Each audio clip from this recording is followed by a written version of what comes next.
नमस्कार दोस्तों, ओम नमः शिवाय। आप सभी का स्वागत है आपके अपने चैनल पर।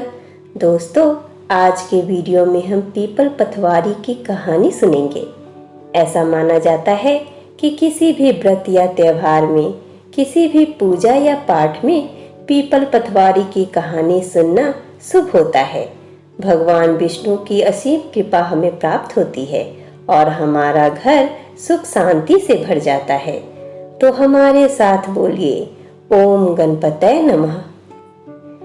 एक समय की बात है कि किसी गांव में एक बुढ़िया रहती थी। उसके 4 बेटे और 4 बहुएं थी। बुढ़िया ने 4 ही भैंसें भी पाल रखी थी। कार्तिक का महीना आने पर बुढ़िया ने अपनी चारों बहुओं को बुलाया और कहा कि मैं तो कार्तिक नहाने जा रही हूँ, तुम चारों एक एक भैंस रख लो, मैं 1 महीने में वापस आऊंगी। उन चारों बहुओं में से छोटी बहू बुढ़िया की लाडली थी। बुढ़िया ने जाते जाते यह भी कहा कि मैं 1 महीने में जब वापस आऊंगी तो देखूंगी कि किसने सबसे ज्यादा घी जोड़ा है। बुढ़िया की बातें सुन तीनों बड़ी बहुओं ने सोचा कि यही समय है कि बुढ़िया को बताने का कि छोटी को कुछ नहीं आता है।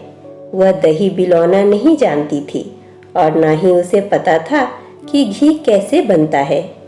उसकी जेठानियों ने भी जानबूझकर उसे कुछ नहीं बताया ताकि बुढ़िया वापस आने पर उसे डांट फटकार कर सके। तीनों जेठानियां घी बनाने में जुट गईं, लेकिन छोटी बहू को कुछ नहीं आता था तो वह सारे दूध दही को पीपल की पथवारी में गिरा देती। मन से वह बहुत ही भोली थी। महीना पूरा होने पर तीनों जेठानियों ने एक एक डिब्बा घी का भरकर रख लिया। छोटी बहू ने जरा सा भी घी नहीं निकाला था। वह तो सारा दूध दही पीपल की पथवारी में गिरा आती थी। बुढ़िया के आने की बात जब पता चली तो पथवारी माता से कहने लगी कि मैं क्या करूं, मैंने तो सारा दूध दही यहाँ गिरा दिया है। अब मेरी सासू माँ आकर घी के बारे में पूछेंगी तो मैं क्या जवाब दूंगी। पथवारी माता कहती है कि तुम ये 4 कंकड़ ले जाओ और 4 अलग अलग डिब्बे में रख देना, इससे चारों डिब्बे घी से भर जाएंगे। उसने ऐसा ही किया और उसके पास 4 डिब्बे घी हो गए। अब सासू माँ घर आई और आते ही उसने चारों बहुओं को कहा कि लाओ अपना अपना घी दिखाओ कि किसने कितना घी जुड़ाया है। तीनों जेठानियां अपना घी का डिब्बा ले आईं और मन ही मन खुश होने लगी कि अब छोटी बहू को सास से डांट पड़ेगी। छोटी बहू आई तो साथ में 4 डिब्बे घी भी लाई। वह सब ये देखकर हैरान हो गई। इसे तो दही बिलौना भी नहीं आता था, तो यह घी कहाँ से आया।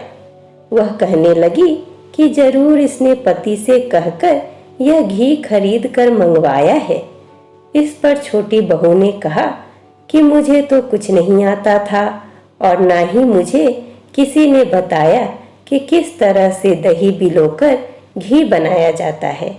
मैं तो सारा दूध दही पीपल में सींच देती थी और दही पथवारी पर चढ़ा देती थी।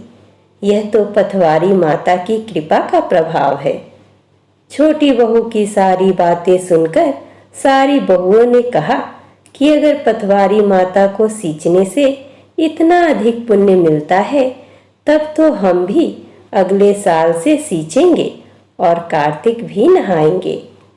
हे पथवारी माता, जैसी आपने छोटी बहू की सुनी वैसे ही आप सबकी सुनना। हमारे साथ बोलिए, पथवारी माता की जय।